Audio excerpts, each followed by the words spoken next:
فويل للمصلين الذين هم عن صلاتهم ساهون الذين هم يراءون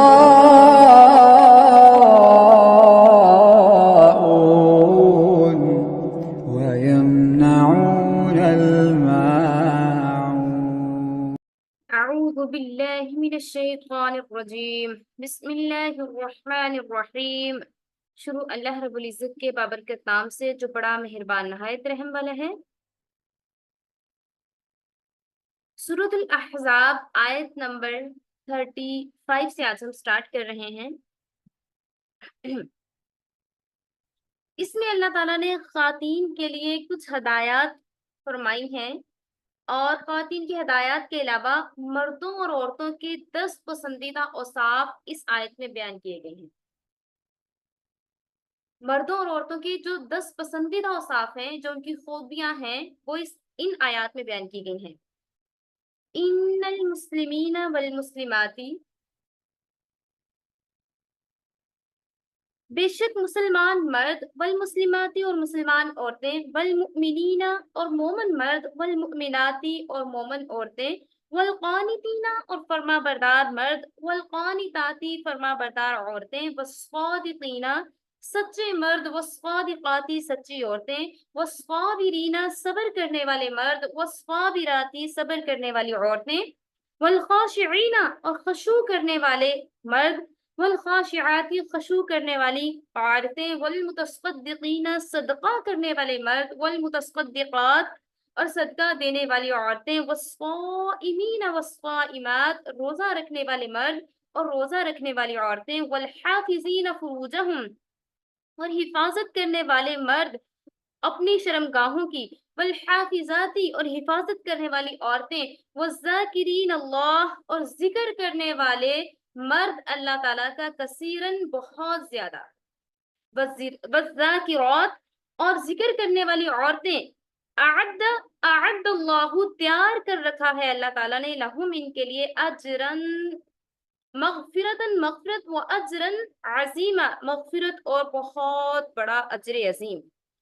کوالٹیز بیان کی گئی ہیں، 10 کوالٹیز بیان کی گئی ہیں جو ایمان لے آئے، جو مسلمان ہو گئے، جو مومن ہو گئے. مسلمان اور مومن میں کیا فرق ہوتا ہے؟ مسلمان وہ ہوتا ہے جس نے کلمہ طیبہ پڑھ لیا، جو اسلام لے آیا وہ مسلمان ہے. لیکن جو اللہ تعالیٰ کے تمام احکامات کو مانتا ہے، نمازوں کو، روزوں کو اور تمام شرعی احکامات کو مینٹین کرتا ہے، وہ مومن ہے جو اللہ سے ڈرنے والا ہے. پھر فرما بردار مردوں کی بات کی جا رہی ہے، سچے مردوں اور عورتوں کی بات کی جا رہی ہے، صبر کرنے والے مردوں اور عورتوں کی بات کی جا رہی ہے، ڈرنے والے، سب کے سامنے اور سب سے چھپ کے بھی ہر حالت میں اللہ تعالیٰ سے ڈرنے والے مرد اور عورتوں کی بات کی جا رہی ہے. اور اسی طرح سے روزہ دار مرد اور عورت کی بات کی جا رہی ہے، اپنے شرمگاہوں کی حفاظت کرنے والے مرد اور عورتوں کی بات کی جا رہی ہے، اور کثرت سے اللہ تعالیٰ کا ذکر کرنے والے مرد اور عورتوں کی بات کی جا رہی ہے. اور پھر کیا فرمایا جا رہا ہے کہ جن کے اندر یہ 10 کوالٹیز پائی جائیں گی، مغفرتاً اللہ تعالیٰ ان کی مغفرت فرما دے گا. تو سب سے بڑی کامیابی کیا ہوگی کہ جب آپ کا نیم پکارا جائے گا کہ یو آر سکسیسفل، آپ جنت میں انٹر ہو سکتے ہیں، آپ کو اللہ تعالیٰ نے مغفرت کا سرٹیفکیٹ دے دیا ہے، تو کیسے وہ چمکتے ہوئے اور روشن چہرے ہوں گے جب اللہ سبحانہ تعالیٰ سرٹیفکیشن عطا فرمائیں گے کہ آپ کامیاب ہیں، آپ کی سرٹیفکیشن ہو چکی ہے، آپ کو انٹری ٹکٹ مل چکا ہے، آپ جنت میں داخل ہو جائیں. لیکن اس کے لیے ایفرٹ بتائی گئی ہے کہ اس کے لیے کیا کیا ایفرٹس کرنے پڑیں گے. لیکن کچھ کوالٹیز بتا دی کہ ان چیزوں کو آپ نے مینٹین کر لینا ہے، آپ کامیاب ہو جائیں گے، آپ کو مغفرت کا ٹکٹ مل جائے گا، وَأَجْرًا عَظِيمًا اور بہت زیادہ اجر و ثواب بھی عطا کیا جائے گا، کیونکہ یہ وہ والے مرد اور عورتیں ہیں جنہوں نے اللہ تعالیٰ کے احکامات پر عمل کیا. مسلمانوں کو قرآن کریم میں جب بھی کوئی حکم دیا گیا یا ان کو کوئی خوشخبری دی گئی ہے تو عام طور پر مذکر کا صیغہ ہی استعمال ہوا ہے، مردوں کے لیے ہی زیادہ استعمال ہوا ہے. اگرچہ خواتین بھی اس میں داخل ہیں، جیسے کہ دنیاوی قوانین میں بھی یہی صورتحال ہے، لیکن بعض صحابیات کے دل میں یہ خواہش پیدا ہوئی کہ اللہ تعالیٰ نے خاص مؤنث کے صیغے کے ساتھ بھی خواتین کے بارے میں کوئی خوشخبری دیں. اس موقع پر یہ آیت مبارکہ نازل ہوئی اور خاص طور پر اللہ تعالیٰ نے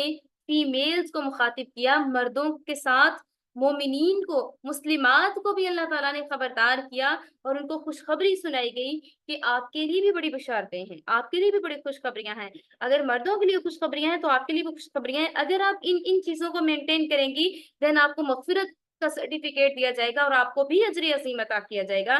اور ساتھ میں خشوع کا ترجمہ یہ ہے کہ عبادت کے وقت دل عاجزی کے ساتھ اللہ تعالیٰ کے ساتھ لگا ہوا ہو، اور اس طرح اس چیز کو واضح طور پہ بیان کر دیا گیا کہ جو اللہ تعالیٰ کے احکامات پر عمل کریں گے وہ کامیاب ہو جائیں گے۔ حقیقی مومن اور حقیقی مومنہ کا طرز عمل۔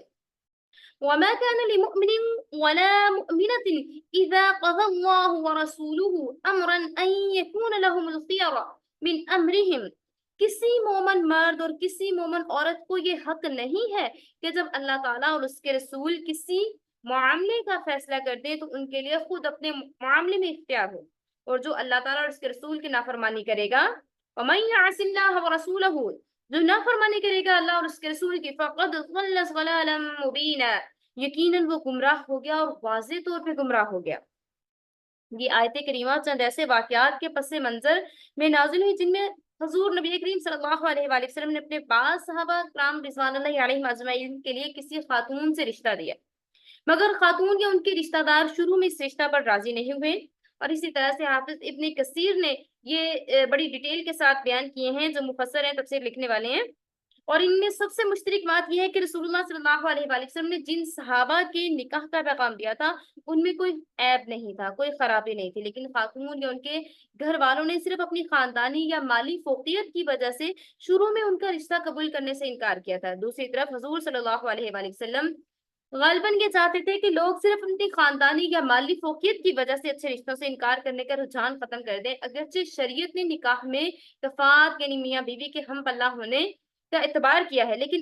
اگر رشتے میں کوئی اور بڑی وجہ ترجیح موجود ہو اور عورت اور اس کے سرپرستوں کو صرف اس بنا پر رشتے سے انکار نہیں کر دینا چاہیے کہ وہ خاندانی اعتبار سے عورت کے خاندان سے ہم پلہ نہیں ہے۔ چنانچہ اس آیت کے نازل ہونے کے بعد ان تمام واقعات میں رشتہ منظور کر لیا گیا۔ حضور اکرم صلی اللہ علیہ وآلہ وسلم کی تجویز کے مطابق نکاح ہوا۔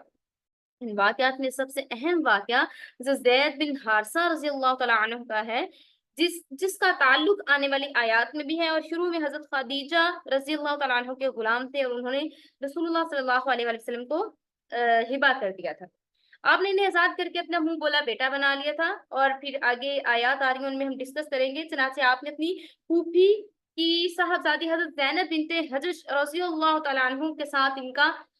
نکاح کروا دیا تھا۔ حضرت زینب اونچے خاندان کی خاتون تھی اور اس وقت کسی آزاد کردہ غلام سے شادی کرنا ایسے خاندانی عورت کے لیے معیوب سمجھا جاتا تھا، اس وجہ سے انہوں نے اسی لیے سٹارٹ میں انکار کر دیا۔ اس پر یہ آیت مبارکہ نازل ہوئی جس کے بعد انہوں نے یہ رشتہ منظور کر لیا، اور پھر حضرت زید بن حارثہ رضی اللہ تعالیٰ عنہ سے ان کا نکاح ہو گیا، جس کا مہر خود رسول اللہ صلی اللہ علیہ وآلہ وسلم نے ادا فرمایا۔ آیت کریمہ اگرچہ ان واقعات کے پس منظر میں نازل ہوئی ہے، لیکن اس کے الفاظ عام ہیں اور وہ شریعت کا یہ بنیادی اصول واضح کر رہی ہے کہ اللہ اور اس کے رسول صلی اللہ علیہ وآلہ وسلم کے حکم کے بعد کسی بھی مخلوق کو اپنی رائے چلانے کا اختیار نہیں رہتا۔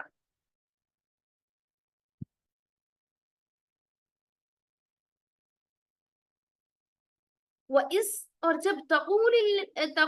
کہے للذین جو کہ انعم اللہ علیہ وانعمت علیہ امسک علیک زوجک واتق اللہ وتخفی فی نفسک ما اللہ مبدیہ وتخشى الناس واللہ احق ان تخشاہ فلما قضى زید، اور جب آپ اس شخص سے کہہ رہے تھے کہ جس پر اللہ تعالیٰ نے انعام کیا اور اس پر احسان کیا تھا کہ وہ اپنی بیوی کو اپنے پاس روکے رکھیں اور اللہ تعالیٰ سے ڈر جائیں، اور اپنے دل میں وہ بات چھپائے ہوئے تھے جس کو اللہ تعالیٰ ظاہر کرنے والا تھا، اور آپ لوگوں سے ڈرتے تھے، حالانکہ اللہ تعالیٰ زیادہ حقدار ہے کہ آپ اس سے ڈرو۔ واللہ احق ان تخشا، اللہ تعالیٰ زیادہ حقدار ہے کہ اللہ سے ڈرا جائے۔ فلما قضى زید منها وطرا زوجناكها لكي لا يكون على المؤمنين حرج في أزواج،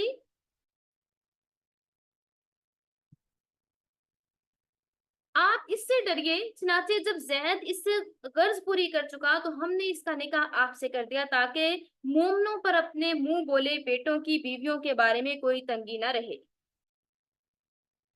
ادعیائہم اذا قضوا منہم وطرا وکان امر اللہ مفعولا، جبکہ وہ ان سے غرض پوری کر چکے ہیں اور اللہ تعالیٰ کا حکم ہمیشہ سے پورا کیا ہوا ہے۔ اس سے مراد حضرت زید بن حارثہ رضی اللہ تعالیٰ عنہ ہیں۔ ان پر اللہ تعالیٰ کا احسان تو یہ تھا کہ انہیں رسول اللہ صلی اللہ علیہ وآلہ وسلم کی خدمت میں پہنچایا اور اسلام لانے کی توفیق دی، یہاں تک کہ ان 4 خوش نصیب صحابہ کرام میں سے ہیں جو سب سے پہلے اسلام لائے، اور رسول اللہ صلی اللہ علیہ وآلہ وسلم کے ان پر احسان کی تفصیل یہ بھی ہے کہ 8 سال کی عمر میں اپنی والدہ کے ساتھ اپنے ننیال میں گئے تھے، وہاں قبیلہ پنین کے لوگوں نے حملہ کر کے انہیں غلام بنا لیا اور عکاظ کے میلے میں جا کر حضرت حکیم بن حزام رضی اللہ تعالیٰ عنہ کے ہاتھوں بیچ دیا۔ انہوں نے یہ غلام اپنی پھوپھی حضرت خدیجہ الکبریٰ رضی اللہ تعالیٰ عنہ کو دے دیا۔ اس کے بعد جب حضرت خدیجہ رضی اللہ تعالیٰ عنہ سے حضور اکرم صلی اللہ علیہ وآلہ وسلم کا نکاح ہوا تو حضرت خدیجہ نے انہیں آپ کی خدمت میں پیش کر دیا، جبکہ اس وقت ان کی عمر مبارک صرف 15 سال تھی۔ کچھ عرصے کے بعد ان کے والد اور چچا کو معلوم ہوا کہ ان کا بچہ مکہ مکرمہ میں ہے، تو وہ رسول اللہ صلی اللہ علیہ وآلہ وسلم کے پاس آئے اور عرض کیا کہ آپ جو بھی معاوضہ چاہتے ہیں ہم سے لے لیں اور یہ بچہ ہمارے حوالے کر دیں۔ آپ نے جواب دیا کہ اگر وہ بچہ آپ کے ساتھ جانا چاہے تو میں کسی معاوضے کے بغیر ہی اسے آپ کے حوالے کر دوں گا، البتہ اگر وہ نہ جانا چاہے تو میں اسے زبردستی نہیں بھیج سکتا۔ وہ لوگ یہ سن کر بہت خوش ہوئے اور حضرت زید کو بلایا اور آپ نے انہیں اختیار دیا کہ اگر وہ اپنے والد اور چچا کے ساتھ جانا چاہیں تو جا سکتے ہیں، لیکن حضرت زید رضی اللہ تعالیٰ عنہ نے یہ حیرت انگیز جواب دیا کہ میں نبی کریم صلی اللہ علیہ وآلہ وسلم کو چھوڑ کر کہیں نہیں جا سکتا۔ ان کے والد اور چچا بڑے حیران ہوئے کہ ان کا بیٹا آزادی پر غلامی کو اور اپنے باپ اور چچا پر ایک بالکل غیر شخص کو ترجیح دے رہا ہے، لیکن حضرت زید رضی اللہ تعالیٰ عنہ نے فرمایا کہ میں نے اپنے اس آقا کا جو طرز عمل دیکھا ہے، اس کے بعد دنیا کے کسی شخص کو میں ان پر ترجیح نہیں دے سکتا۔ اللہ اکبر کبیرہ۔ واضح رہے کہ یہ واقعہ اس وقت کا ہے جب رسول اللہ صلی اللہ علیہ وآلہ وسلم کو ابھی نبوت عطا نہیں ہوئی تھی۔ اس پر ان کے والد اور چچا بھی مطمئن ہو کر چلے گئے اور رسول اللہ صلی اللہ علیہ وآلہ وسلم نے حضرت زید کو فوراً آزاد کر دیا اور حرم مکہ میں جا کر قریش کے لوگوں کے سامنے اعلان فرما دیا کہ آج سے میں انہیں اپنا بیٹا بنا چکا ہوں۔ اسی بنا پر لوگ انہیں زید بن محمد صلی اللہ علیہ وآلہ وسلم کہا کرتے تھے۔ حضرت زینب سے حضرت زید کا نکاح ہو تو گیا تھا، لیکن حضرت زید کو یہ شکایت رہتی تھی کہ ان کی اہلیہ دل سے اپنی خاندانی فوقیت کا احساس نہیں مٹا سکی، اور شاید اسی وجہ سے بعض اوقات وہ حضرت زید کے ساتھ تیز زبانی سے بھی مظاہرہ کرتی تھی یا ان کی لڑائی جھگڑا رہا کرتا تھا۔ حضرت زید کی یہ شکایت اتنی بڑی کہ انہوں نے حضرت زینب کو طلاق دینے کے لیے رسول اللہ صلی اللہ علیہ وآلہ وسلم سے مشورہ کیا۔ آپ نے ان سے کہا کہ اپنی بیوی کو طلاق نہ دو بلکہ اپنے پاس رکھو اور اللہ سے ڈرو، کیونکہ اللہ تعالیٰ کو طلاق پسند نہیں ہے، اور اللہ تعالیٰ نے بیوی کے جو حقوق رکھے ہیں انہیں ادا بھی کرو۔ حضور اکرم صلی اللہ علیہ وآلہ وسلم کو اللہ تعالیٰ نے وحی کے ذریعے حضرت زید کے مشورہ لینے سے پہلے ہی بتا دیا تھا کہ حضرت زید کسی وقت حضرت زینب کو طلاق دے دیں گے، اور اس کے بعد اللہ تعالیٰ کے حکم کے تحت آپ کو ان سے نکاح کرنا ہوگا تاکہ عرب میں جو منہ بولے بیٹے کی بیوی سے نکاح کرنے کو معیوب سمجھا جاتا ہے اس رسم کا عملی طور پر خاتمہ ہو جائے۔ رسول اللہ صلی اللہ علیہ وآلہ وسلم کے لیے یہ بڑی آزمائش تھی۔ اول تو یہ کہ حضرت زید کا یہ نکاح آپ نے بڑے اصرار سے کرایا تھا، دوسرا ان کے طلاق دینے کے بعد ان سے آپ کا نکاح ہونے سے مخالفین کو باتیں بنانے کا موقع ملے گا کہ انہوں نے اپنے منہ بولے بیٹے کی بیوی یعنی بہو سے نکاح کر لیا۔ لہٰذا جب حضرت زید رضی اللہ تعالیٰ عنہ نے آپ سے طلاق دینے کے بارے میں مشورہ کیا تو آپ نے یہ سوچا ہوگا کہ جب اللہ تعالیٰ کی طرف سے حتمی حکم آ جائے گا اس وقت تو سر تسلیم خم کرنا ہی ہوگا، لیکن جب تک حتمی فیصلہ نہیں آتا، حتمی حکم نہیں آتا، اس وقت تک مجھے حضرت زید کو یہ مشورہ دینا چاہیے کہ وہ میاں بیوی کے اختلافات کے موقع پر عام طور سے جو مشورہ دیا جاتا ہے کہ آپ طلاق سے حتی الامکان بچیں، کبھی بھی کسی کو یہ مشورہ نہیں دیں جو رسول اللہ صلی اللہ علیہ وآلہ وسلم نے اس وقت طریقہ اختیار کیا کہ طلاق کا مشورہ نہیں دینا۔ کوشش کرنی ہے جس بھی طریقے سے ہو سکے نکاح کیا جائے، لیکن طلاق اللہ تعالیٰ کو بہت زیادہ معیوب اور بہت زیادہ اللہ تعالیٰ کو ناپسند ہے، اللہ تعالیٰ کے نزدیک یہ ایک معیوب ترین عمل ہے۔ تو پھر وہ آپ کے اسی طرح سے جب حضرت زید رضی اللہ تعالیٰ عنہ نے اپنی اہلیہ کو طلاق دی اور یہ فیصلہ فرمایا تو اس وقت وہ آپ صلی اللہ علیہ وآلہ وسلم کے نکاح میں آئی۔ اس بات کو اللہ تعالیٰ نے اس آیت میں یوں بیان فرمایا ہے، اور تم اپنے دل میں وہ بات چھپائے ہوئے تھے جسے اللہ کھول دینے والا تھا۔ صحیح روایات کی روشنی میں اس آیت کی یہی تفسیر صحیح ہے، اور بعض جو ہیں اس کی اور بھی تفاسیر کرتے ہیں، واللہ اعلم بالصواب۔ ما كان على النبي من حرج فيما فرض الله له سنة الله في الذين خلوا من قبل وكان أمر الله قدرا مقدورا۔ نبی صلی اللہ علیہ وآلہ وسلم پر اس میں کوئی تنگی نہیں جو اللہ تعالیٰ نے ان کے لیے فرض کر دیا ہے، یہی ان لوگوں کے بارے میں اللہ تعالیٰ کی سنت ہے جو اس سے پہلے گزر چکے ہیں، اور اللہ تعالیٰ کا حکم ہمیشہ سے اندازے کے مطابق طے ہوا ہے۔ الذين يبلغون رسالاتي ويخشون احدا الا الله وكفى بالله حسيبا۔ وہ لوگ جو اللہ تعالیٰ کے پیغامات پہنچاتے ہیں اور اس سے ڈرتے ہیں، اور اللہ تعالیٰ کے سوا کسی سے نہیں ڈرتے، اللہ تعالیٰ حساب لینے والا ہے اور وہ کافی ہے۔ ما كان محمد ابا احد من رجالكم ولكن رسول الله وخاتم النبيين وَكَانَ اللَّهُ بِكُلِّ شَيْءٍ عَلِيمًا۔ سیدنا محمد عربی صلی اللہ علیہ وآلہ وسلم آخری نبی ہیں، اس آیت میں واضح طور پر بتا دیا گیا ان کے بعد کوئی نبی نہیں آئے گا۔ محمد صلی اللہ علیہ وآلہ وسلم تمہارے مردوں میں سے کسی کے باپ نہیں، لیکن اللہ کے رسول اور خاتم النبیین ہیں، اور اللہ تعالیٰ ہمیشہ سے ہی ہر چیز کو خوب جاننے والا ہے۔ چونکہ حضرت زید بن حارثہ کو رسول اللہ صلی اللہ علیہ وآلہ وسلم نے اپنا بیٹا قرار دیا تھا، اس لیے لوگ ان کو زید بن محمد کہہ کر پکارتے تھے، اور پچھلی آیات میں جب یہ حکم جاری ہوا کہ محمد صلی اللہ علیہ وآلہ وسلم کے بیٹے حضرت زید نہیں ہیں، ان کو حقیقی بیٹا نہیں قرار دیا جا سکتا، تو حضرت زید کو زید بن محمد کہنے کی ممانعت ہو گئی۔ چنانچہ اس آیت میں یہ فرمایا گیا ہے کہ آپ کسی مرد کے نسبی باپ نہیں ہیں، کیونکہ آپ کی زندہ رہنے والی اولاد میں صرف بیٹیاں تھیں، لیکن آپ اللہ تعالیٰ کے رسول ہونے کی وجہ سے پوری امت کے روحانی باپ ہیں، اور چونکہ آخری نبی ہیں اور قیامت تک کوئی دوسرا نبی نہیں آنے والا، اس لیے جاہلیت کی رسموں کو اپنے عمل سے ختم کرنے کی ذمہ داری آپ پر ہی عائد ہوتی ہے۔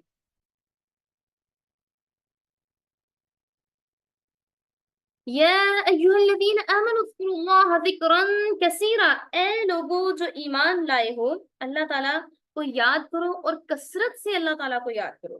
وسبحوہ بکرۃ واصیلا، اور صبح و شام اس کی تسبیح بیان کرو۔ هو الذی یصلی علیکم وملائکتہ لیخرجکم من الظلمات الی النور وکان بالمؤمنین رحیما۔ وہی ہے جو تم پر صلات بھیجتا ہے اور اس کے فرشتے بھی، تاکہ وہ تمہیں تاریکیوں سے روشنی میں نکال لائیں، اور مومنوں پر ہمیشہ سے نہایت رحم کرنے والا ہے۔ تحیتہم یوم یلقونہ سلام وأعد لہم اجرا کریما، ان کی دعا جس دن وہ اس سے ملیں گے سلام ہوگی، اور اللہ تعالیٰ نے ان کے لیے باعزت اجر تیار کر رکھا ہے۔ پھر اگلی آیات میں رسول اللہ صلی اللہ علیہ وآلہ وسلم کی خصوصی شان بیان فرمائی جا رہی ہے۔ یا ایھا النبی انا ارسلناک شاہدا ومبشرا ونذیرا، اے نبی یقیناً ہم نے آپ کو گواہی دینے والا، خوشخبری دینے والا اور ڈرانے والا بنا کر بھیجا ہے۔ وداعیا الی اللہ باذنہ وسراجا منیرا، اور اللہ تعالیٰ کی طرف سے اسی کے حکم سے دعوت دینے والا، روشنی دینے والا چراغ بنا کر بھیجا ہے۔ وبشر المؤمنین بان لهم من اللہ فضلا کبیرا، اور آپ مومنوں کو خوشخبری دے دیں کہ یقیناً اللہ تعالیٰ کی جانب سے ان کے لیے بہت بڑا فضل ہے۔ ولا تطع الكافرين والمنافقين ودع اذاهم وتوکل علی اللہ وکفى باللہ وکیلا، اور آپ کافروں اور منافقوں کی اطاعت نہ کریں اور ان کے ستانے کی پرواہ بھی نہ کریں، آپ اللہ تعالیٰ پر بھروسہ رکھیں، اللہ تعالیٰ ہی کارساز اور کافی ہے۔ اب جو اگلی آیات ہیں ان میں رخصتی سے پہلے طلاق کے بارے میں کیا حکم ہے وہ ڈیٹیل بڑی بیان کی جا رہی ہے واضح کر کے۔ آیت نمبر 49 میں یا ایھا الذین آمنوا اذا نکحتم المؤمنات ثم طلقتموہن من قبل، اے لوگو جو ایمان لائے ہو، جب تم مومن عورتوں سے نکاح کرو پھر انہیں اس سے پہلے ہی طلاق دے دو، من قبل ان تمسوہن فما لکم علیہن من عدت تعتدونہا، اس سے پہلے انہیں طلاق دے دو کہ تم انہیں ہاتھ لگاؤ تو تمہارے لیے ان پر کوئی عدت نہیں ہے. اگر آپ نے ان کو ٹچ نہیں کیا اور اس سے پہلے ہی آپ ان کو طلاق دے دو تو ان کے لیے کوئی کسی قسم کی عدت نہیں ہے جس کا تم شمار کرو. من عدت تعتدونها، تم اس کا کوئی بھی شمار نہیں کرو. فمتعوهن وسرحوهن سراحا جمیلا، چنانچہ انہیں کچھ سر و سامان دے دو اور انہیں رخصت کر دو اچھے انداز سے رخصت کرنا. اگر رخصتی کے بعد طلاق ہو تو عورت کو عدت گزارنے کا حکم ہے. سورۃ البقرہ میں بھی بیان کیا گیا ہے کہ ایسی عورت کو 3 مرتبہ ایام ماہواری گزرنے تک عدت میں رہے گی اور اس کے بعد نکاح کر سکے گی. لیکن اگر رخصتی نہ ہوئی ہو تو اس کا حکم اس آیت میں بیان کیا گیا ہے کہ ایسی عورت پر اگر نکاح ہوا ہے ابھی رخصتی نہیں ہوئی اور طلاق ہو جاتی ہے تو ان پہ کوئی بھی کسی قسم کی عدت گزارنا واجب نہیں ہے، بلکہ وہ طلاق کے فوراً بعد بھی نکاح کر سکتی ہیں. آیت میں چھونے کا جو لفظ استعمال ہوا اس سے مراد رخصتی ہے. ٹھیک ہے، اگر رخصتی نہیں ہوئی تو کوئی کسی قسم کی عدت نہیں ہے. تو اب طلاق میں متاع کا لفظ یوز کیا گیا ہے کہ طلاق دینے کے بعد متاع یعنی تحفے تحائف سے مراد یہ ہے کہ اچھے طریقے سے رخصت کیا جائے. ایک اس کے بارے میں یہ بھی کہا جاتا ہے کہ اس سے مراد ایک جوڑا ہے، ایک جوڑا دیا جائے اور مہر کے علاوہ جوڑا جو ہے وہ دیا جائے اور یہ ہر صورت مرد کو دینا چاہیے، چاہے رخصتی سے پہلے طلاق ہو یا رخصتی کے بعد ہو. اور آیت کا منشا یہ ہے کہ اگر کسی وجہ سے آپس میں ان کا نکاح ممکن نہیں رہا، طلاق دینی بھی ہے تو اچھے طریقے سے خوش اسلوبی سے دی جانی چاہیے. ہم نے سورۃ البقرہ میں بھی یہ بھی پڑھا کہ جب طلاق دی جائے، سپریشن ہو رہی ہو، تو اس میں ضرور فرمایا گیا ہے کہ عورت کو کچھ دیا جائے، کچھ دلایا جائے اور اس کو اچھے طریقے سے رخصت کیا جائے. لیکن ہمارے معاشرے میں کیا ہوتا ہے کہ جب طلاق دی جاتی ہے تو غصے کے ساتھ ایسے منہ سے جھاگ نکل رہی ہوتی ہے، اور جب طلاق دی جاتی ہے اور پھر اس میں یہ تو کنسپٹ رکھا ہی نہیں جاتا کہ کسی کے ساتھ اچھے طریقے سے سلوک بھی کیا جائے گا، جو کہ قرآن نے حکم دیا ہے کہ آپ نے اچھے سلوک سے ان کے ساتھ سپریشن کرنی ہے. اور لیکن اور یہ بھی کہا گیا ہے کہ ایک ساتھ طلاق نہیں دینی، ایک ساتھ 3 طلاق نہیں دینی اور الگ الگ دینی ہے. اور لیکن ہم نے اصل میں ہم زیادہ سیکھتے ہیں سوشل میڈیا سے. ہم سوشل میڈیا میں یہ دیکھ رہے ہوتے ہیں کہ کھڑے کھڑے 3 طلاقیں دے دی جا رہی ہیں، تو اس وجہ سے کہتے ہیں کہ یہی اصل طریقہ ہے. حالانکہ یہ اصل طریقہ نہیں ہے، بلکہ اس کے لیے طریقہ بتا دیا گیا ہے کہ آپ نے الگ الگ 3 طلاقیں دینی ہیں. يا أيها النبي إنا أحللنا لك أزواجك التي آتيت أجورهن وما ملكت يمينك مما أفاء الله عليك. اے نبی، یقیناً ہم نے آپ پر آپ کی وہ بیویاں حلال کر دی جن کے مہر آپ ادا کر چکے ہیں، اور وہ عورتیں بھی جن کا مالک آپ کا دایاں ہاتھ ہے، اور ان میں سے جو اللہ تعالیٰ آپ پر لوٹا کر لایا، اور آپ کے وبنات عمك وبنات عماتك وبنات خالك وبنات خالاتك اللاتي هاجرن معك، اور آپ کے چچا کی بیٹیاں اور آپ کے پھپھوؤں کی بیٹیاں اور آپ کے ماموؤں کی بیٹیاں اور آپ کی خالاؤں کی بیٹیاں جنہوں نے آپ کے ساتھ ہجرت کی ہے. وامرأة مؤمنة إن وهبت نفسها للنبي إن أراد النبي أن يستنكحها خالصة لك من دون المؤمنين. اور جنہوں نے آپ کے ساتھ ہجرت کی اور وہ مومن عورت کہ اگر اپنا آپ نبی کریم صلی اللہ علیہ وآلہ وسلم کے لیے ہبہ کر دیں، اور اگر نبی کریم صلی اللہ علیہ وآلہ وسلم ان سے نکاح کرنے کا ارادہ کر لے دیگر مومنوں کے سوا، یہ خالصاً آپ کے لیے ہے. چنانچہ یقیناً ہمیں معلوم ہے کہ ہم ان کی بیویوں اور لونڈیوں کے بارے میں ان پر فرض کیا ہے تاکہ آپ پر کوئی تنگی نہ ہو. قد علمنا ما فرضنا عليه في أزواجهم وما ملكت أيمانهم لكي لا يكون عليك حرج وَكَانَ اللَّهُ غَفُورًا رَحِيمًا. دیگر مومنوں کے سوا یہ خالصتاً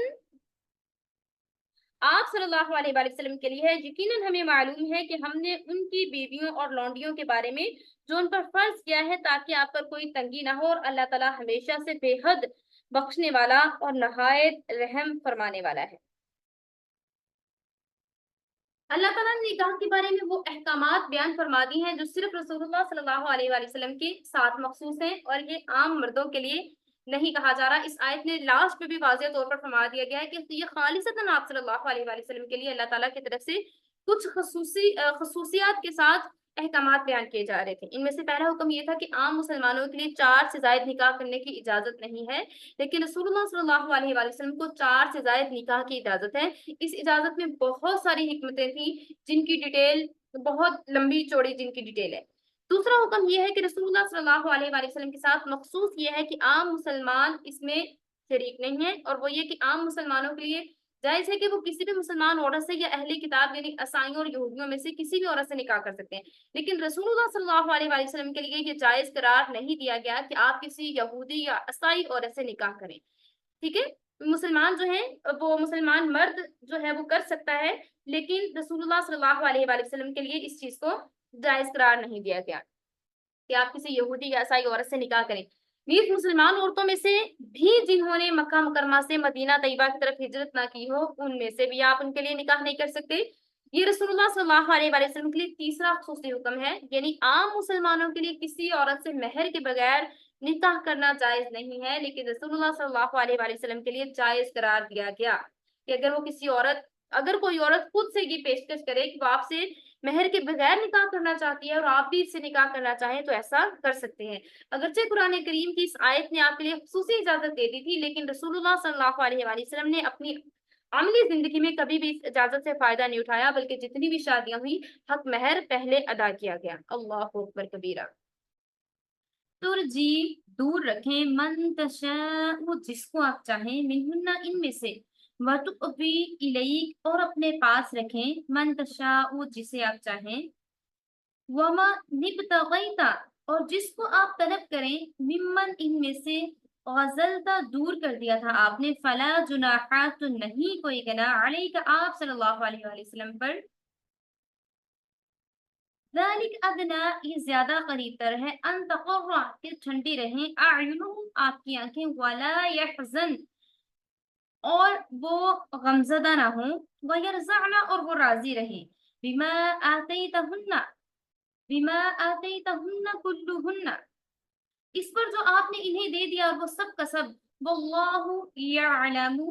ما فی قلوبکم اور اللہ تعالیٰ جانتا ہے کہ ان کے دلوں میں کیا ہے، وَكَانَ اللَّهُ عَلِيمًا حَلِيمًا اور اللہ تعالیٰ یہی کیا سب کچھ جاننے والا اور بردبار ہے۔ ان میں سے آپ جس کو چاہیں اور جب تک چاہیں اپنے سے دور رکھیں اور جب تک چاہیں اپنے نزدیک رکھیں، اور جن کو دور کر رکھا تھا ان میں سے پھر کسی کو طلب کر لیں، تب بھی آپ پر کوئی گناہ نہیں ہے۔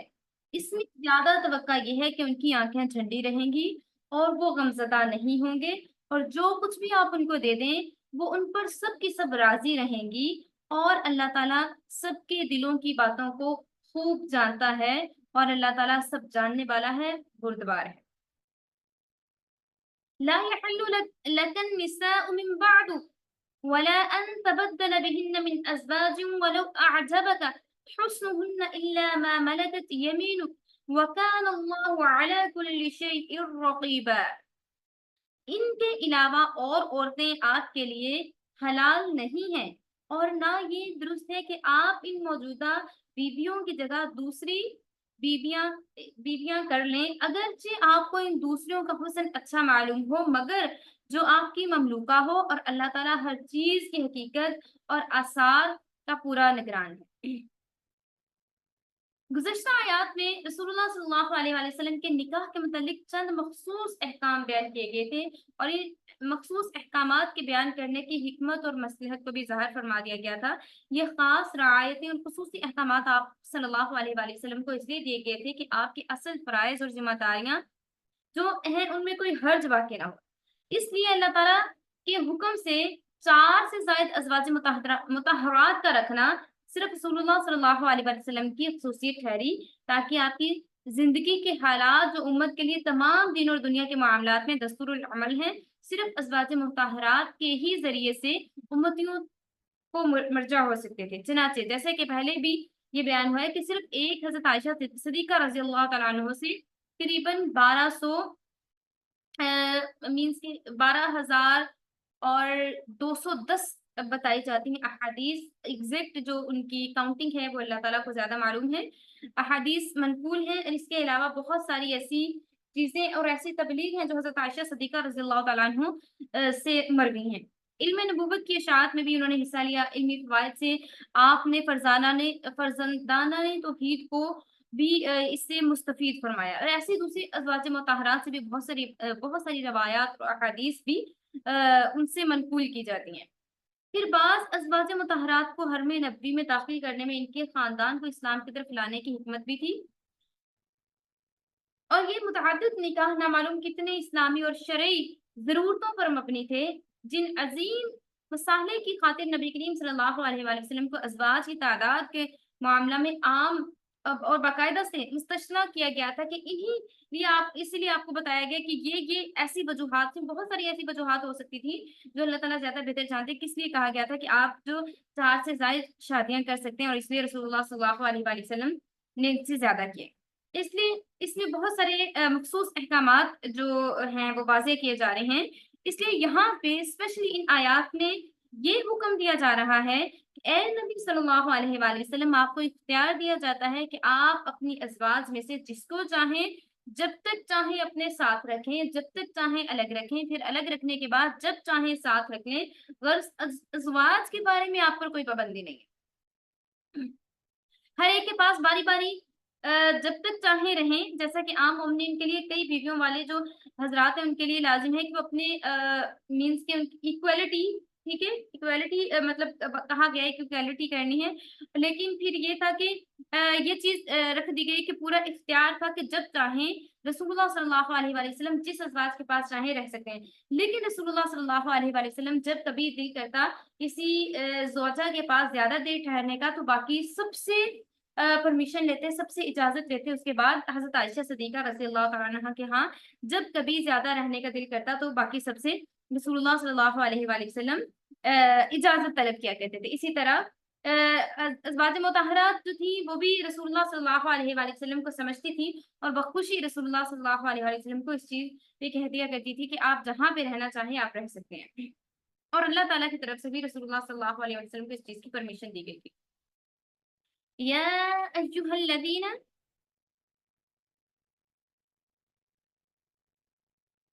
یا ایھا الذین آمنوا، اے ایمان والو، لا تدخلوا بیوت النبی الا ان یؤذن لکم الی طعام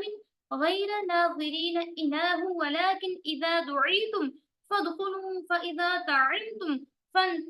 فانتشروا ولا مستأنسین لحدیث۔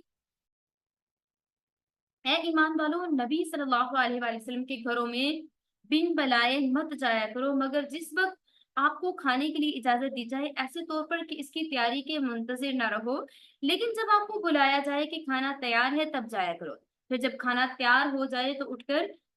یا پھر جب کھانا کھا چکو، فَإِذَا طَعِمْتُمْ، جب تم کھانا کھا چکو تو اٹھ کر فَانْتَشِرُوا، چلے جایا کرو، وَلَا مُسْتَأْنِسِينَ، اور جی لگا کر مت بیٹھے رہا کرو، لحدیث، ان باتوں میں۔ إن ذلك كان يؤذي النبي ويستحيي منكم والله لا يستحيي من الحق۔ اس بات سے نبی کریم صلی اللہ علیہ وآلہ وسلم کو ناگواری محسوس ہوتی ہے، سو وہ آپ کا لحاظ کرتے ہیں، اور اللہ تعالیٰ صاف صاف بات کہنے سے کسی کا لحاظ نہیں کرتا۔ وَإِذَا سَأَلْتُمُوهُنَّ مَتَاعًا فَاسْأَلُوهُنَّ مِنْ وَرَاءِ حِجَابٍ ذَلِكُمْ أَطْهَرُ لِقُلُوبِكُمْ وَقُلُوبِهِنَّ۔ اور جب تم ان میں سے کوئی چیز مانگو تو پردے کے باہر سے مانگا کرو، یہ بات ہمیشہ کے لیے آپ کے دلوں میں اور ان کے دلوں میں پاک رہنے کا عمدہ ذریعہ ہے، اور آپ کو جائز نہیں۔ وَمَا كَانَ لَكُمْ أَن تُؤْذُوا رَسُولَ اللَّهِ وَلَا أَن تَنكِحُوا أَزْوَاجَهُ مِن بَعْدِهِ أَبَدًا، اور آپ کو جائز نہیں کہ رسول اللہ صلی اللہ علیہ وآلہ وسلم کو تکلیف پہنچاؤ، اور نہ یہ جائز ہے کہ آپ صلی اللہ علیہ وآلہ وسلم کے بعد آپ کی ازواج سے کبھی بھی نکاح کرو، کبھی بھی، ابداً کبھی بھی۔ ان ذالکم کان عند اللہ عظیما، یہ اللہ تعالیٰ کے نزدیک بڑی معصیت یعنی بڑے گناہ کی بات ہے۔ ان تبدوا شیئا او تخفوه فان اللہ کان بکل شیء علیما، اگر تم کسی چیز کو ظاہر کرو گے یا اس کو پوشیدہ رکھو گے تو اللہ تعالیٰ ہر چیز کو خوب جاننے والا ہے۔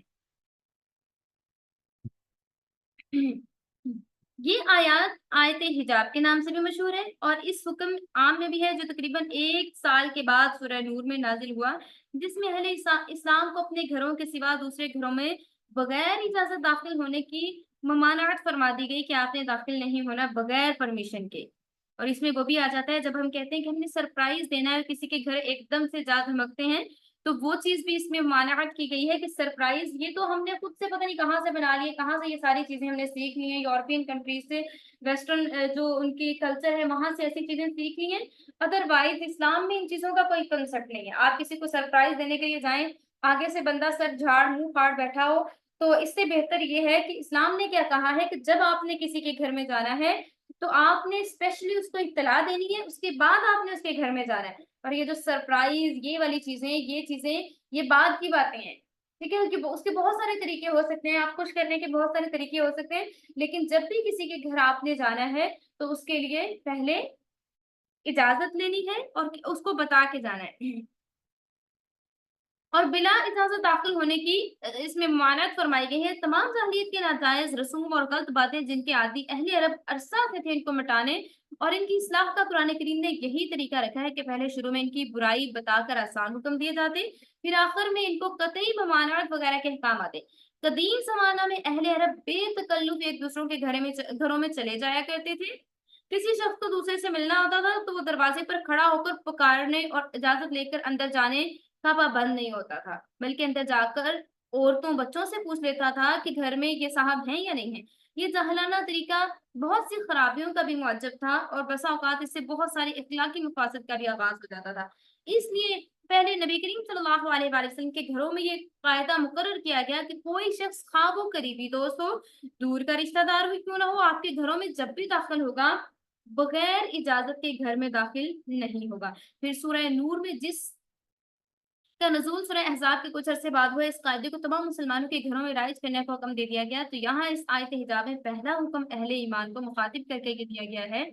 اے لوگوں، نبی صلی اللہ علیہ وآلہ وسلم کے گھروں میں بغیر بتائے مت جاؤ، یعنی بغیر اجازت لیے نہ چلے آیا کرو۔ اسی سلسلہ میں دوسرا حکم یہ دیا گیا کہ اگر نبی کریم صلی اللہ علیہ وآلہ وسلم کے گھر میں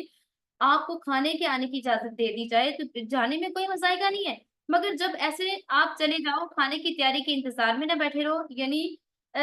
بغیر دعوت کے نہ جاؤ، اور دعوت جب ہو تب بھی بہت دیر تک نہ بیٹھے رہو، جب کھانا تیار ہے تب جاؤ، اور اس کے بعد کھانے کے بعد بھی دیر تک نہ بیٹھے رہو بلکہ فوراً سے اٹھ کر آ جاؤ۔ اور زمانہ جاہلیت میں بھی ایسے ہوتا تھا کہ ملاقات کے گھر کھانے کے وقت سے پہلے پہنچ جاتے اور آ کر بیٹھے رہتے یہاں تک کہ کھانے کا وقت ہو جاتا، اور اس وجہ سے جو کھانا بنانے والے ان کو عجیب مشکل میں وہ پڑ جایا کرتے تھے، تو اس لیے بہت سارے لوگ اس سے پریشان بھی ہوا کرتے تھے، تو اس چیز سے بھی منع کر دیا گیا کہ اگر آپ نے کسی کے گھر دعوت میں جانا ہے تو ٹائم پہ جانا ہے اور ٹائم سے کھانا کھا کے اپنے گھر واپس آ جانا ہے۔ وہاں پہ یہ نہیں ہے کہ کھانا کھانے کے بعد وہاں پہ بیٹھ کے باتیں کرنے میں لگ جاؤ اور ان لوگوں کو بہت زیادہ تکلیف کا سامنا کرنا پڑے۔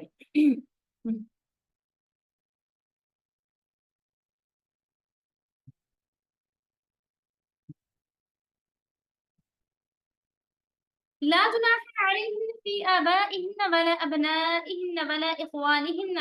ولا أبناء إخوانهن ولا أبناء أخواتهن ولا نسائهن ولا ما ملكت أيمانهن واتقين الله إن الله كان على كل شيء شهيدا۔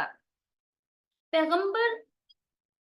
بیویوں پر اپنے باپوں کے بارے میں کوئی گناہ نہیں، نہ اپنے بیٹوں کے بارے میں، نہ اپنے بھائیوں کے بارے میں، نہ اپنے بھتیجوں کے، اور نہ اپنے بھانجوں کے، اور نہ اپنی عورتوں کے، اور نہ اپنی لونڈیوں کے، اور اللہ تعالیٰ سے ڈرتے رہو، بے شک اللہ تعالیٰ ہر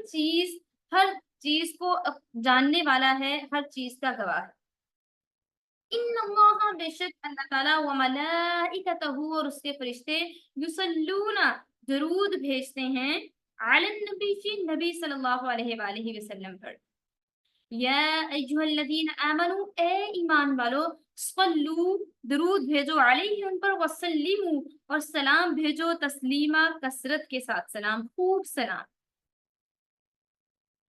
ان الذين يؤذون الله ورسوله لعنهم الله في الدنيا والآخرة وَأَعَدَّ لَهُمْ عَذَابًا مُهِينًا، بے شک جو لوگ اللہ تعالیٰ اور اس کے رسول کو تکلیف پہنچاتے ہیں اللہ تعالیٰ نے ان پر دنیا اور آخرت میں لعنت کی ہے اور ان کے لیے ذلیل کر دینے والا عذاب تیار کر رکھا ہے۔ وَالَّذِينَ يُؤْذُونَ الْمُؤْمِنِينَ وَالْمُؤْمِنَاتِ بِغَيْرِ مَا اكْتَسَبُوا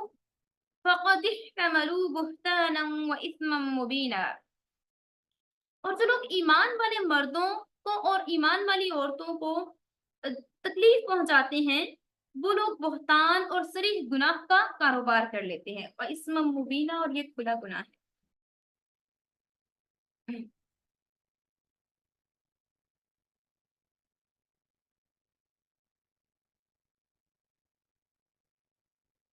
تو پہلے جو ہم نے آیات ڈسکس کی ہیں ان میں یہ بات کی گئی تھی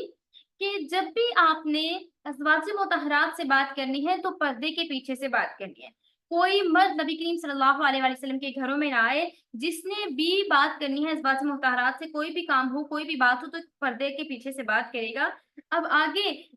اس حکم سے جو لوگ الگ ہیں جن پہ یہ حکم صادر نہیں ہوتا، یعنی قریبی رشتہ دار یعنی محرم ہیں، وہ ان کے بارے میں ان آیات میں بیان فرمایا جا رہا ہے، بتایا جا رہا ہے کہ ازواج مطہرات جو ہیں ان سے پردہ نہیں کر سکتی اور ان کے سامنے آ سکتی ہیں، یعنی باپ، بیٹے، بھائی، بھائی کے بیٹے یعنی بھتیجے، بہنوں کے بیٹے یعنی بھانجے، اس کے علاوہ مسلمان عورتیں اور اپنی لونڈیاں یا باندیاں بھی اندر آ جا سکتی ہیں، اور پردہ کے یہی تفصیلی احکام پھر سورہ نور میں بھی نازل ہوئے۔ آگے تاکید کے لیے فرمایا جاتا ہے کہ اے نبی صلی اللہ علیہ وآلہ وسلم کی بیویوں، ان احکام مذکورہ میں اللہ تعالیٰ سے ڈرتے رہو، یعنی کسی حکم کے خلاف نہ ہونے پائے، اس لیے کہ اللہ تعالیٰ سے کوئی چیز بھی چھپی ہوئی نہیں ہے، وہ ہر چیز پر حاضر و ناظر ہے۔ تو پہلے یہ بھی ایک حکم تھا، مسلمانوں کا یہ بھی حکم ہوا تھا کہ کوئی بات اور کوئی کام تم سے ایسا نہ ہونے پائے جس سے رسول اللہ صلی اللہ علیہ وآلہ وسلم کو تکلیف محسوس ہو، یعنی ایک طریقہ تو رسول اللہ صلی اللہ علیہ وآلہ وسلم کی تعظیم و تکریم کا بتایا گیا تھا کہ اپنے محبوب اور مقدس پیغمبر کی عظمت شان کو ہمیشہ ملحوظ خاطر رکھیں اور چھوٹے سے چھوٹا کام بھی ایسا نہ کریں جس سے رسول اللہ صلی اللہ علیہ وآلہ وسلم کو تکلیف ہو۔ دوسرا طریقہ یہ بتایا گیا تھا کہ رسول اللہ صلی اللہ علیہ وآلہ وسلم پر سلام بھیجنا ہے اور اعزاز و کرم کرنا ہے، یعنی آپ صلی اللہ علیہ وآلہ وسلم پر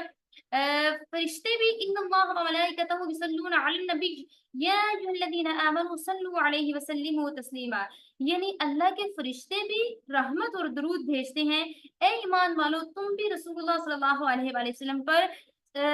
درود اور سلام بھیجو، رحمت بھیجو، تاکہ آپ کا جو حق عظمت ہے، جو ذمہ داری ہے وہ ادا ہو سکے۔ یہاں پر قابل ذکر یہ ہے کہ اللہ تعالیٰ نے قرآن کریم میں بہت سارے احکامات ارشاد فرمائے ہیں، لائک نماز، روزہ، حج، زکوٰۃ وغیرہ، اور بہت ساری چیزیں اس میں بیان ہوئی ہیں۔ جیسے حضرت آدم علیہ السلام کو پیدا کیا تو فرشتوں کو حکم دیا کہ ان کو سجدہ تعظیمی کیا جائے، لیکن کسی حکم یا اعزاز و کرام میں یہ نہیں فرمایا کہ یہ کام میں بھی کرتا ہوں تم بھی کرو۔ لیکن یہاں پہ یہ دیکھ لیجئے کہ اللہ تعالیٰ نے کیا فرمایا ہے کہ اللہ تعالیٰ بھی رسول اللہ صلی اللہ علیہ وآلہ وسلم پر درود بھیجتے ہیں، سلام بھیجتے ہیں۔ اے ایمان والو، چونکہ فرشتے بھی یہ کام کر رہے ہیں اور بذات خود اللہ تعالیٰ کی ذات بھی یہ کام کر رہی ہے، تو اس لیے آپ بھی رسول اللہ صلی اللہ علیہ وآلہ وسلم پر اے ایمان والو آپ بھی درود بھیجو اور سلام بھی بھیجو، خوب سلام بھیجو رسول اللہ صلی اللہ علیہ وآلہ وسلم پر۔ یہ ایسا کام ہے جو اللہ سبحانہ تعالیٰ کی ذات خود بھی فرما رہی ہے، اور فرمایا جا رہا ہے کہ اے ایمان والو آپ نے بھی خوب سلام اور خوب درود رسول اللہ صلی اللہ علیہ وآلہ وسلم پر بھیجنا ہے۔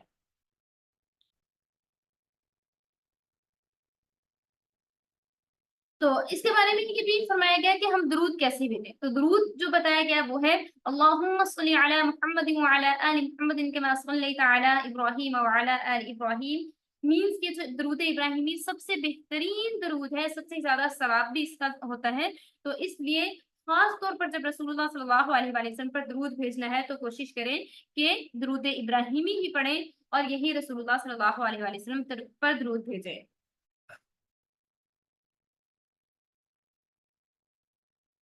یا ایھا النبی،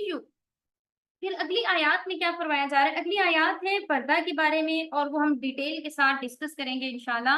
اور کل کی کلاس میں ہم پردہ والی آیات ڈسکس کریں گے۔ اللہ تعالیٰ سے دعا کرتے ہیں ہمیں صحیح سے قرآن کو